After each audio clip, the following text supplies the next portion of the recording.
Good afternoon, ladies and gentlemen. My name is John Murphy, and I am applying for the International MBA at IE Business School. As part of the application, you have asked us, the applicants, to share with you something we enjoy doing. For me, this is farming. I do not just enjoy farming, it's a passion. It flows through my veins. It's in my blood. And growing up on a farm, you learn a lot of life skills.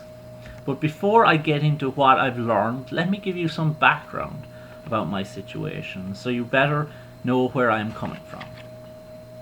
Unlike most businesses, dairy farmers are restricted in the amount of production they can produce per year by a milk quota enforced by the EU.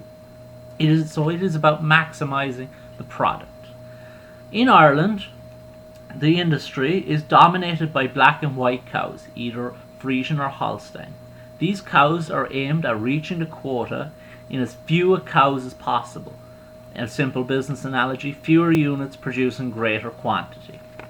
However, farmers are not just paid on milk quantity, but also on the amount of components in the milk.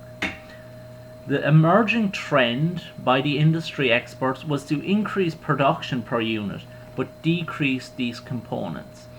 So for a typical Holstein cow in Ireland, she produces 5,400 litres of milk a year.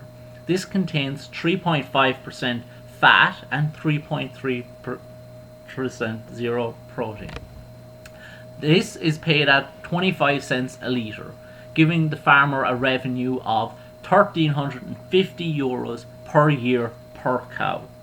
The emerging trend, though, of increasing production and decreasing components meant that farmers were leaving money on the table as they pursued these emerging trends. My father and I decided that we should look at different breeds. And we found a German breed that increased the value of the milk by 50% as the components such as protein and fat were higher. We developed the breed. We established the first full herd in Ireland. This was very much against the status quo, and it was not in line with standard industry practices. So many people thought we were crazy going out on our own. However, the results spoke for themselves, and we eventually started to become a success story. We had open days at the farm, similar to a business school. People come, observe your wares. We show them the herd, and eventually we became the highest quality milk producer with our 80 cows out of 2.8 million in our supplier. You can see by the chart how our cows were bettered the industry standard. We produced 5,700 litres versus 54. We had higher fat and protein. This accumulated to over a 30% higher return per year per cow for us on the farm.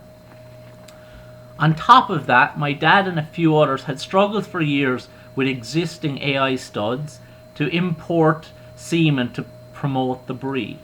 The industry comprised of 4 players who colluded to carefully carve up the market and make barriers to entry very difficult. In 2000, the 6 enthusiasts, including my father, decided to strike out on their own and founded a company called Eurogene AI Services. It was a long and hard-fought struggle to establish them in the market, but they did, and now they're the biggest player in the market, being a truly disruptive force. Farming has taught me a lot on multiple levels and a vast amount of different things. I learned from a young age to stand up for what I believe in, even if it's against the status quo. I learned that you achieve nothing without hard work. Potential and talent don't mean anything if you don't have the conviction to follow through. A phrase I always think of is, you can't milk paper. We used to say this about cows that were genetically brilliant and had all the papers in the world to prove it, but until they performed and started milking, they hadn't achieved anything. I learned perseverance. There's a lot of jobs on a farm that are physically demanding or messy. The hours can be long. I often did 7 a.m. to 10 p.m. at night. It's a 24/7, 365-day-a-year job. But if a job has to get done, it's got to get done. You've got to roll up your sleeves, dig in. Complaining won't get anything done. I also learned to do something you love is never work. On a professional level, I learned to talk in public, how to talk to people on their level.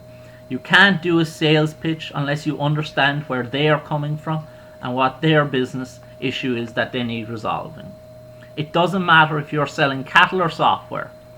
I also learned that stories are a great way of conveying a sales message. Being as young as 12, I remember standing up in front of a bunch of people that were in the industry up to 40 years and talking to them and expounding the benefits of our breed. It was nerve-wracking, but I cared about it enough to do it. I learned from the business my dad started, Eurogene AI Services, about going to board of director meetings. At the age of 12, I was attending and going to local meetings, talking to farmers to gain awareness in the industry. I saw firsthand the struggles of a startup, the hard work involved, but I loved it. There's a buzz in business that I got hooked on from an early age with that. The ability to help others contribute to the development of the sector is something that really impassions me. I learned about strategic planning.